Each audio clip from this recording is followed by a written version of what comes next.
kita lanjutkan ya, Pak siap, Sugianya. Mas Bambang. Ini kan menarik tadi data-data syabu nomor 1 paling banyak tetap. Terus ada ganja ya, Pak ya. Kemudian ini suplainya dari luar Bali, Pak. Ya. Dari luar Bali. Lewat mana, Pak? Udara, darat, laut? Potensinya bagaimana? Kalau kita melihat dari data pengungkapan kasus tahun 2021 kemarin ya, Mas Bambang, sabu itu bisa dikirimkan lewat bandara. Lewat udara berarti? Lewat udara. Masih ada yang berani ya, luar biasa. Iya. Kemarin yang terakhir kita tangkap itu dia kamuflase di dalam sendal. Sendal itu kan 2 pasang, biasanya sendal yang ada haknya atau yang di dalam haknya itu. Iya, iya. Dimasukin ada 500 gram dan 500 gram satu pasang berarti 1 kilo. Oh, waduh, canggih juga ya. Karena nilai ekonominya tinggi kan, 1 gram. Iya, iya. Tadi Kalau di Bali 1.750.000 jadi hampir 2 miliar itu harganya. ketangkap. Tangkap. Oke. Dan kemudian ada juga yang lewat paket. Paket. Karena Ekspedisi? Ekspedisi. Dan eranya sekarang kan banyak orang berbelanja secara online dan sebagainya. Dia mencoba untuk menerobos di tengah-tengah keriuhan itu. Iya.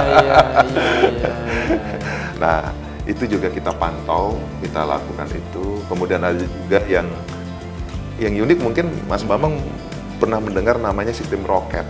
Sistem roket. Ketika saya bertugas di NTB itu banyak justru barang itu dimasukkan ke dalam dubur.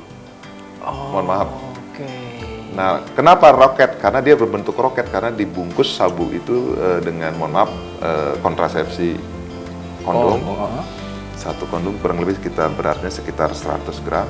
Bisa menampung 100 gram? Ya. Itu dimasukin lewat anal? Anal, dari luar. Bahkan pernah saya menangkap di NTB itu seorang ibu yang baru melahirkan.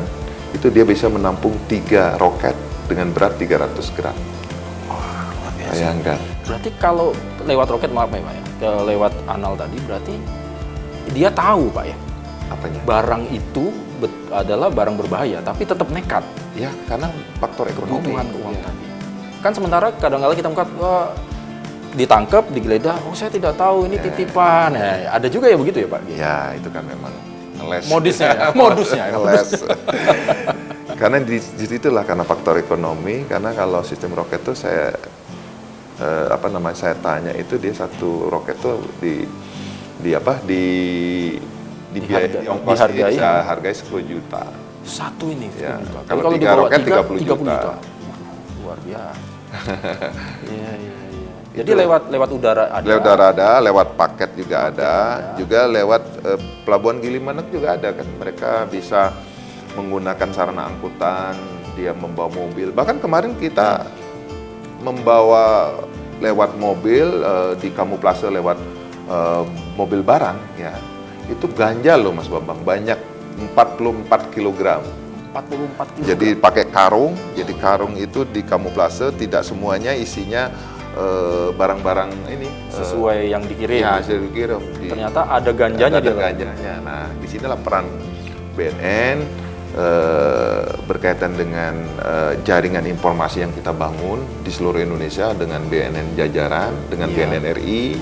Kemudian kita juga menggunakan unit dari pemberantasan, yaitu kita punya K9. Jadi anjing pelacak yang mampu untuk mendeteksi dimanapun barang ini ditaruh, karena anjing itu memiliki penciuman 40 kali penciuman kita. Jadi ini dia terlatih ya Pak. Ya, ini warningnya pada para bandar ya, kita jangan main-main, kita siap untuk menjaga Bali ini supaya narkotika jangan sampai masuk. Jadi boleh dikatakan Bali ini menjadi salah satu boleh dikatakan tempat pasar market mereka para pengedar ini menjadi boleh dikatakan cukup potensial. Dibandingkan dengan daerah-daerah lain di Indonesia, Bali ini dengan prevalensi kurang lebih sekitar 15.000 orang. Baik. Dan begitu itunya ya, agresifnya mereka dengan segala cara. Karena nilai ekonominya tinggi itu Mas Bambang. Betul. Pengen nyampe ke Bali. Gitu. Ya, ketika sampai di Bali ya, saya berbagi bahan banding ya. Dia katakanlah beli sabu itu dari jaringannya di Sumatera lah. Nah, harganya mungkin sekitar 500 sampai 750 ribu. Ketika sampai di Bali, harganya menjadi 1.750.000 ribu. Keuntungan 1 juta per gram. 1 gram itu kan sekali bawa bisa 1 kilo. 1 kilo 1.000 gram. 1 juta kali 1.000 bisa 1 mil ya. Hitung-hitungannya. Betul. Jadi, nah, berangkat dari itu Pak Gianyar, ya justru pertanyaan kita, ini kan PR berat dalam tanda kutip. Siap. Tantangan lah boleh Ya, kata kita. betul. Nah, kemudian apa yang sudah dilakukan kalau berkaca dari kita kemarin tahun 2021 Pak? Ada hal-hal yang kemarin menjadi evaluasi kita sebetulnya, tantangan terberat kita untuk Bali itu apa saja gitu loh Pak maksudnya? Ya. Gimana Pak? Jadi tantangan terberat kita adalah bagaimana kita BNN dalam hal ini kita fokus kepada barang itu jangan sampai masuk ke Bali. Jadi kita memang fokus jaringan-jaringan besar, jangan sampai barang itu beredar masuk ke Bali. Dari data yang ada, tahun 2021 BNN bisa mengamankan barang bukti hampir 3 kg sabu. 3 kg sabu kalau dari UNODC ya, United Nations bagian narkotika sedunia lah, organisasi menyatakan bahwa dari hasil penelitian ketika kita bisa menangkap narkotika yang lolos itu 7 kalinya. 7 kalinya? Ya, kalau kita bisa mengamankan hampir 3 kilo, tinggal 7 kali 3? 1 berbanding 7. Oh, 1 berbanding 7. 1 berbanding 7. 7 yang lepas? Ya. Berarti gunung esnya besar sekali ya Pak ya? Itu dia, makanya teman-teman di kepolisian, dari Polda, dari Polres, Polsek, yang banyak menangkap jaringan-jaringan yang sudah terlanjur beredar di Bali. Sehingga kita memang spesifik di hulu, di hilirnya yang sudah terlanjur lolos. Inilah teman-teman di kepolisian yang banyak sekarang melakukan penangkapan sehingga lapas kita over capacity. Oh, over capacity. Bayangkan 70% di kerobokan isinya kasus narkotika. Iya. Aduh, setiap hari di bidang pengadilan kasusnya apa? Narkotika.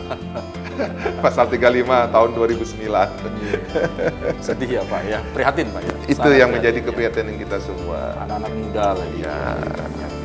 Nah, kalau lihat perkembangan tadi salah satu selain pencegahan dari awal, kemudian ada sosialisasi dilakukan, kemudian ini ada terakhir ada rehabilitasi.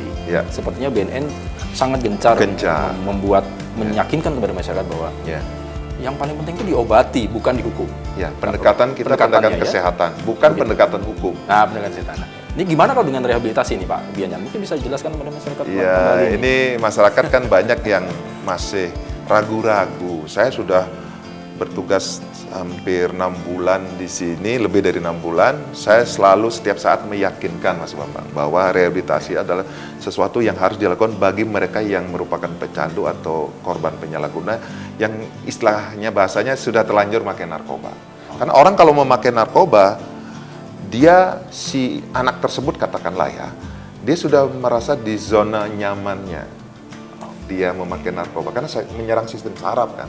Sarafnya yang sudah kena, bukan keinginan hatinya. Jadi ketika dia diajak langsung ke orangnya rehabilitasi, dia kan salah satu ciri-ciri atau dampak daripada penggunaan narkoba kan paranoid. Melihat polisi, melihat BNN, dia udah takut duluan. Dikasih lagi, rehab aja ke BNN, tak ditangkap kok. Privasi dijamin gratis, nggak percaya dia. Sehingga perlu ini dukungan dari orang terdekatnya. Siapa itu? Ya orang tua, saudaranya. Meyakinkan mereka. Harus aware dengan kondisi pergaulan anaknya. Jangan sampai ketika menangis-nangis, terkejut ketika anaknya sudah ditangkap oleh aparat menggunakan narkoba, bahkan sebagai pengedar. Itu yang banyak terjadi sekarang di Bali ini. Banyak yang terkaget-kaget. Anaknya sudah terlanjur selain menjadi pengguna narkoba, terlanjur menjadi pengedar karena kebutuhan akan narkoba semakin meningkat. Kan sifatnya narkoba kan hari ini dosisnya katakanlah 1, besok nggak bisa lagi, pasti meningkat terus. Dan nilainya belinya juga meningkat. terdekat harganya. Jadi ini perlu digarisbawahi, nanti dikoreksi Pak kalau saya Siap. salah. Jadi memang rehabilitasi ini himbauan kita kepada para penyalahguna atau korban, boleh dikatakan korban yang apa ya, belum ada penegakan ya Pak. Maksud saya belum ada tidak ditangkap, kemudian jadi yang belum ditangkap oleh petugas. Yang belum ditangkap. Jadi ada kesadaran dari secara sukarela melapor. Apalagi ini dari keluarga nih penting. Iya. Mereka selingkungan, karena boleh dikatakan kalau mereka, misalnya aku sebagai korban, aku udah depend dulu, takut dulu. Paranoid. Jadi bantuan dari sekitar ini. Orang terdekat. Meyakinkan dia. Iya, untuk mendorong, ayo rehabilitasi. Ini dibuka pintu lebar-lebar oleh Sangat. BNN. Bahkan kita katakanlah membuka layanan dengan layanan secara online. Menggunakan kita ada web namanya Sigap.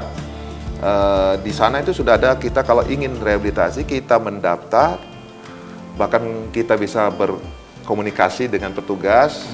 Saya minta waktunya kapan supaya juga tidak dilihat oleh orang. Kan rehabilitasi kan privasinya dijamin. Jadi hak dia belajar, kuliah, bekerja itu supaya tidak hilang. Karena namanya rehabilitasi itu bagaimana membuat supaya ketika dia sudah selesai melakukan rehabilitasi, dia bisa pulih produktif dan berfungsi sosial. Jangan ketika selesai rehabilitasi, dia sekolah dikeluarkan, dia bekerja dipecat, tidak mendukung. Orang rehabilitasi itu tidak jaminan tidak memakai lagi, Mas Bambang. Karena orang sudah kena narkotika, potensi memakai narkoba akan selalu ada, berhenti setelah dia meninggal dunia. Itu jahatnya narkoba. Sehingga kecenderungan kembali itu besar. Kalau bahkan dari data yang ada tuh potensi relapse itu ingin kembali itu bisa sampai 90%. Tinggal bagaimana kita di rehabilitasi diajarkan bagaimana kita cara-cara pengendaliannya, bagaimana kita memilih pergaulan, bagaimana kita dilatih supaya produktif. Ketika kita produktif di masyarakat, bekerja atau apa, ada sesuai dengan hobi dan sebagainya, dia tidak ingat lagi tentang, dia bisa men-skip ketika ada keinginan itu. Keinginan itu bisa muncul setiap saat loh Mas. Ada triggernya, misalnya orang pakai sabu tuh melihat botol aqua, melihat pipet, itu bisa menjadi trigger ingin memakai. Oh gitu ya. Nah di rehabilitasi diajarkan bagaimana kita men-skip, menghilangkan itu. Wah luar biasa. Jadi ini penting sekali, penting sekali kita sampaikan kepada terutama pihak keluarga lah ya, keluarga yang korban, ada salah satu penyalahguna, yuk manfaatkan ini rehabilitasi, karena tanggung jawab kita bersama untuk memulihkan dalam tanda kutip kawan-kawan atau anak-anak ini supaya lebih produktif lagi, kembali bersosialisasi dengan masyarakat, dengan berkegiatan. Kita anak muda sekarang kita dorong untuk berkegiatan olahraga, berkesenian. Makanya kita BNN itu hadir menggandeng anak-anak muda itu supaya berkegiatan yang positif. Menarik itu Pak. Jadi ini melibatkan anak muda. Betul. Gitu. Saya dengar kemarin salah satu kegiatan yang dilakukan oleh BNN Bali adalah sosialisasi, terus melibatkan anak muda. Betul. Melibatkan figur-figur mereka. Tapi ada apa bahasanya? Volunteer atau duta atau apa Pak? Kalau di istilahnya kita itu kan ada dua ya istilah. Yang satu relawan, satu penggiat. Oh, relawan dan penggiat. Kalau relawan itu adalah mereka yang bisa setiap saat sesuai dengan kemampuan yang dimiliki setelah diberikan pemahaman yang singkat. Tapi kalau penggiat, dia dilatih mendapat sertifikat. Ketika dia sudah selesai melakukan pelatihan itu, dia bisa melakukan berkegiatan sendiri. Dia bisa mencari dukungan dana sendiri untuk kegiatan sosialisasi dan sebagainya. Ini masyarakat ya Pak ya? Iya masyarakat. Bukan BNN. Bukan. Jadi ini tuh penggiat dan relawan. Relawan ya namanya. Relawan. Nah relawan inilah sering oleh di masyarakat dinamakan dengan bahasa sehari-harinya duta. Nah menarik. Karena kita memang menggait itu supaya mereka juga menjadikan rata-rata yang kita gait itu adalah mereka yang memiliki follower banyak, mereka yang ditokohkan, sehingga kita bisa menginfluen kepada para followernya. Nah ini kayaknya ada duta yang anak muda ini Pak ya? Ya ke kampus-kampus juga gitu? Ke kampus-kampus, bahkan kemarin saya dengan selain dengan kampus yang lain ya, yang terakhir kami lakukan adalah dengan kampus apa namanya Pak? Wiramedika, Sekolah Tinggi Ilmu Kesehatan. Mereka ada pemilihan duta kesehatan dan juga duta anti narkoba di gedung Alaya Dharma Negara. Oh gitu. Dan saya hadir langsung mensupport dan setelah diangkat mereka menjadi duta anti narkoba. Nah, inilah yang kita gandeng dengan BNN. Kita ajak memberikan pemahaman tentang apa itu tugas BNN, apa menjadi permasalahan. Nah, kita dorong supaya dia melakukan sosialisasi dengan cara kekinian sesuai dengan lingkungannya mereka itu Habitnya mereka ke anak muda. Tapi boleh dikenalin ya Pak? Oh boleh, Kayaknya kita silakan. harus geser kemana nih? Kayak tadi saya lihat sebetulnya pada waktu Loko ini ada duta. Kayaknya kita harus ngobrol-ngobrol juga. Boleh, silakan. Kita geser ya Pak? Boleh kita geser bisa ke ruang Fitcon mungkin bisa kita lihat. Baik, nah saudara kita nanti akan ngajak ngobrol-ngobrol salah satu duta anti narkoba gitu ya yang dibentuk oleh BNN Bali.